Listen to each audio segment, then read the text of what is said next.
அனைவருக்கும் வணக்கம். நான் வாசித்த ஒரு நாவல். இல்ல விஷயம் என்னன்னா, நான் நாவலே வாசிக்க மாட்டேன். எனக்கு கட்டுரைகள் தான் வாசிக்க ரொம்ப பிடிக்கும். நாவல் அதிகமா ஈடுபாடே கிடையாது. ஆனா, அப்போ என்னோட கபோர்டு அடுக்கும்போது தான் தெரிஞ்சது என்கிட்ட பாதி பாதி இல்ல, 3/4வாசி என்கிட்ட நாவல்கள் தான் அதிகமா இருக்கு.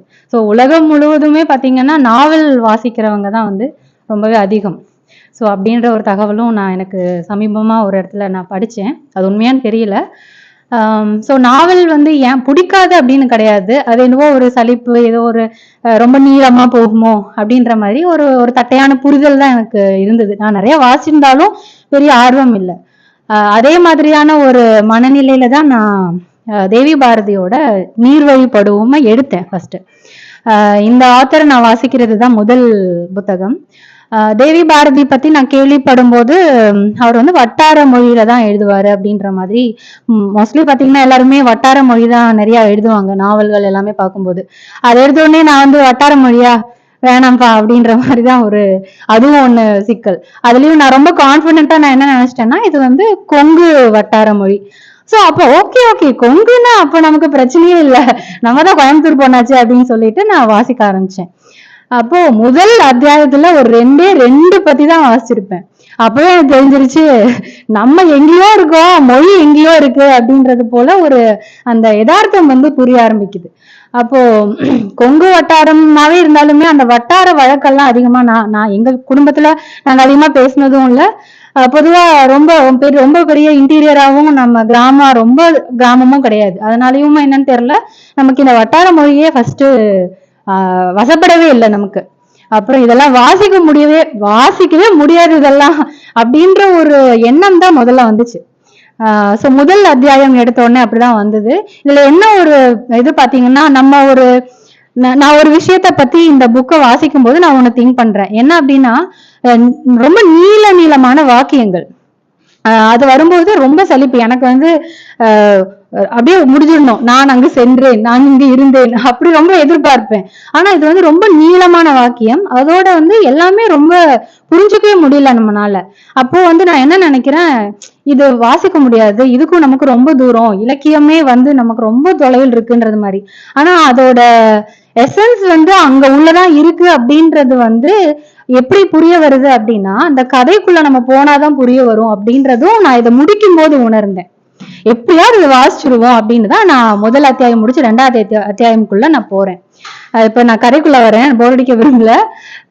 சோ நீர்வழிப்படுவோம் அப்படின்றது போல எனக்கு இது ரொம்ப பிடிச்ச டைட்டில் வேற. நமக்கு அந்த கணியன் பூங்குன்றனரோட வரி அப்படின்றதுனால எனக்கு ஒரு ஆர்வம் இருந்தது. இது என்ன பேசுது அப்படின்னா, இது முழுக்க முழுக்க ஒரு குடும்ப கதை தான்.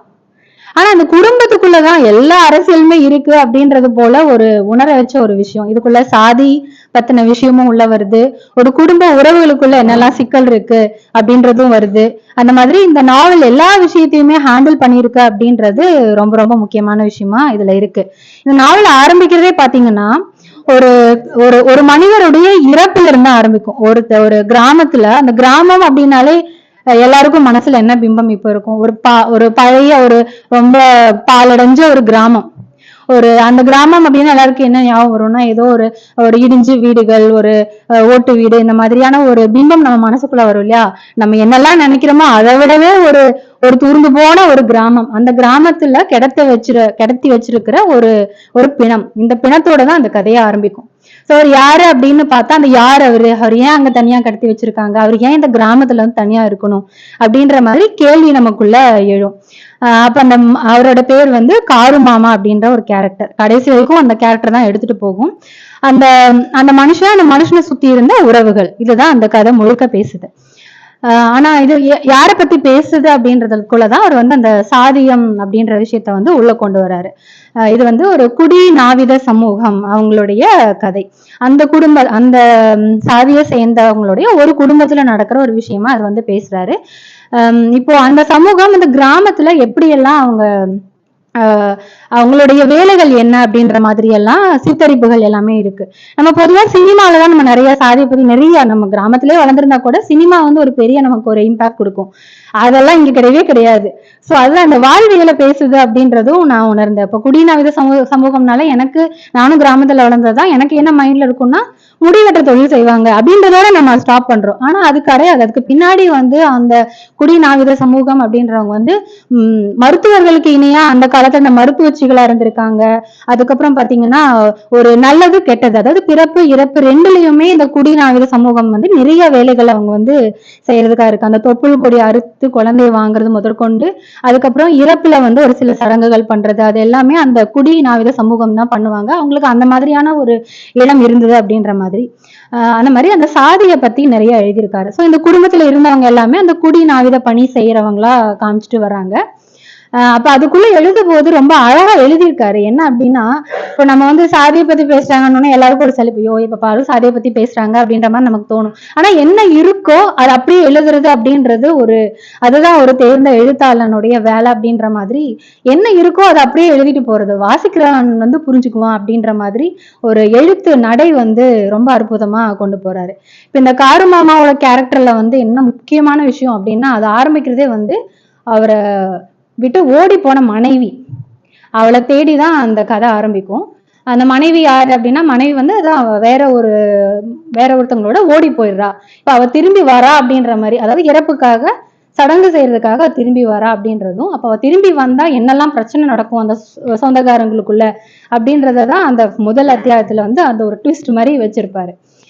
அப்போ வந்து இந்த இந்த காரு மாமான்றவர் யாரு, இவருடைய என்ன சொல்லுவோம், அவங்களுடைய உறவுகள், அவங்களுடைய அக்கா, அவருடைய பெரியம்மா பெரியப்பா, இந்த மாதிரி அவங்களுக்குள்ளெல்லாம் அந்த உறவுகள்லாம் எப்படி இருந்தது. அந்த காரு மாமா வந்து ரொம்ப நல்லவர், எல்லாருக்கும் ரொம்ப அன்பானவர், என்ன இது பண்ணாலும் ரொம்ப என்ன சொல்றது, ஒரு பணிவான ஒரு மனுஷன் அப்படின்ற மாதிரி தான் இந்த கதை போயிட்டே இருக்கும்.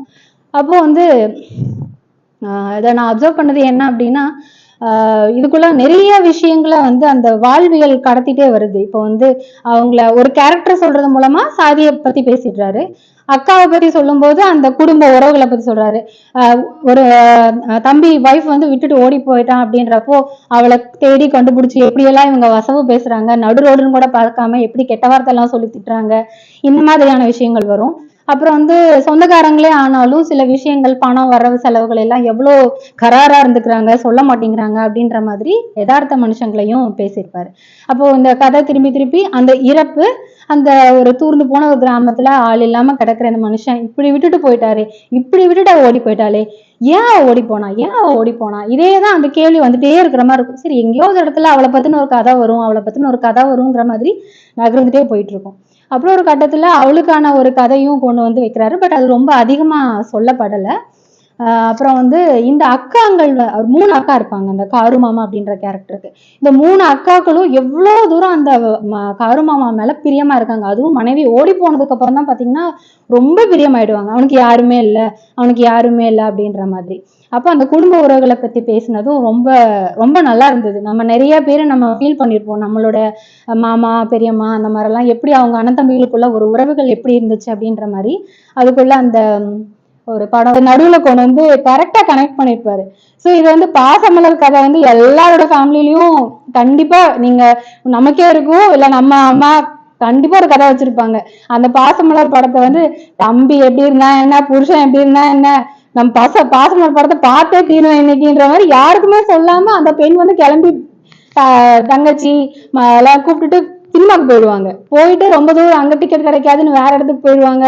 அங்கேயே போய் தங்கிப்பாங்க. புருஷனுக்கு எதுவுமே தெரியாது, அவன் ஊரெல்லாம் தேடிட்டு அப்புறம் வந்து இங்க பொண்டாட்டி காணும், சரி காலையில மறுபடியும் பொறுமையா தேடுவோம் அப்படின்னு சொல்லி தூங்கி எழுந்துப்பாங்க. அடுத்த நாள் எங்கடி போயிட்டு வந்தீங்க அப்படின்னு கேட்டா, நாங்க பாசமலர் படம் பார்த்துட்டு வந்தோம்.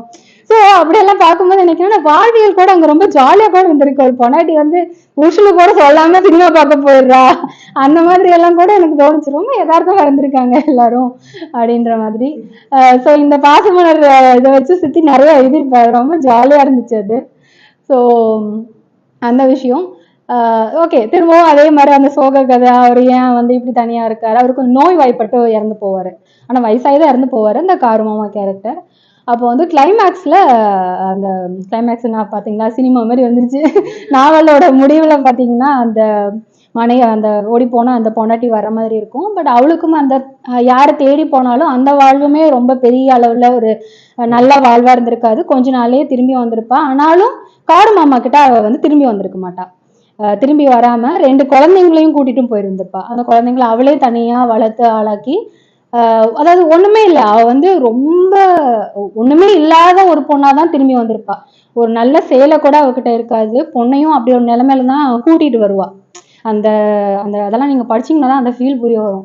அந்த இடத்துல கடத்தி இருக்கும். அவ கூட்டு வருவா. அக்கா தங்கச்சிகளுக்கு எல்லாம் எப்படி இருக்கும்னா அவ வந்தா வெட்டி கொண்டுடுவேன் அப்படின்ற மாதிரி ஒரு இதா நின்றுட்டு இருப்பாங்க. ஆனா அவ வந்தோன்னு சீன் அப்படியே மாறிடும். அவளோட கோலத்தை பார்த்து இன்னுமே அவங்க வந்து அழுவாங்க. நீ எப்படி மாறும்னா நீ எதா இருந்தாலும் எங்கிட்ட திரும்பி வந்திருக்கலாமே அப்படின்னு கேட்குற மாதிரியான ஒரு ஒரு இது மாறிடும். அந்த சீன் மாறிடும். அதுக்கப்புறமா அழகா ஒரு இது வச்சிருப்பாரு. அந்த இடத்துல ஒரு உருவகம் வச்சு கதையை முடிச்சிருப்பாரு. அவங்க வந்து கிராமத்துல ஒரு 2-3 நாள்ல அந்த காரியம் எல்லாம் முடிஞ்சிடும். ஆனாலும் அப்போ அவங்க எல்லாரும் ஒன்னா தானே இருப்பாங்க. தொடர்ந்து அங்க இருக்கும்போது தாயம் விளையாடுற மாதிரி ஒரு உருவகத்தோட முடிச்சிருப்பாரு. அந்த தாயம் விளையாடுற மாதிரி கடைசி ஒரு காட்சி வரும். அப்போ இந்த ஓடிப்போன அந்த மனைவி கையில ஒரு தாயம் சிக்கும். இதெல்லாம் என்னன்னா இந்த கதையெல்லாம் சொல்றது வந்து ஒருத்தர். அவர்தான் இந்த காரு மாமா, அவரோட மருமகன். அவர்தான் அந்த கதையை சொல்றாரு. இந்த கதை ஃபுல்லா சொல்றது இந்த காரு மாமாவோட மருமகன். அப்போ அவனுக்கு வந்து இந்த இந்த இளவுக்கு வரும்போது ஒரு பொண்ணு கூட சும்மா ஒரு சின்ன ஒரு இன்ஃபாக்சுவேஷன் வேற ஆயிடும். அவன் ஒரு கனவுல அப்படியே சுத்திட்டு இருப்பான். ஆனா அந்த தாயக்கட்டையை உருட்டும் போது என்ன மாறும் அப்படின்னா இந்த இந்த கதை சொல்ற அந்த மருமகன் இருப்பான் இல்லையா, அதாவது அந்த மருமகன் அவன் தான் அவன் காரு மாமாவோட அக்காவோட மகன். அவன் இப்ப அந்த அக்கா வந்து எப்படி ஒரு மனநிலை அவ இருப்பான்னா, எப்படியாவது என் தம்பி பொண்ணுகளையும் என் தம்பி மகனையும் நல்லா நம்ம ஆளாக்கிடணும், போனதெல்லாம் போகட்டும், இப்போ ஆளாய் வந்து நிக்கிறாங்க அப்படின்ற தவிப்புல அவ இருப்பா. அப்போ இவங்க அந்த அந்த ஒரு அம்மாவும் இந்த ஓடி போன பொண்ணும் சேர்ந்து ஒரு அணியில இருந்து தாயம் விளையாடுற மாதிரி வரும். எதிர் அணியில வந்து இந்த கதை சொல்றவன் உட்காந்துருப்பான். அப்போ 2 பேரும் உண்மையாவே எனக்கு அந்த மகாபாரத கதை மாதிரிதான் இருந்தது. அவ சொல்லுவா, நீ 3 மட்டும் போடு, நீ என்ன கேட்டாலும் செஞ்சு வைக்கிறேன், என் பையனுக்கு உங்களே கட்டி வைக்கிறேன். ஸோ அப்படி ஒரு சீன் மாறும். அதோட முடிச்சிருப்பாரு. அந்த இடத்துல வந்து இதை முடிச்சிருப்பாரு.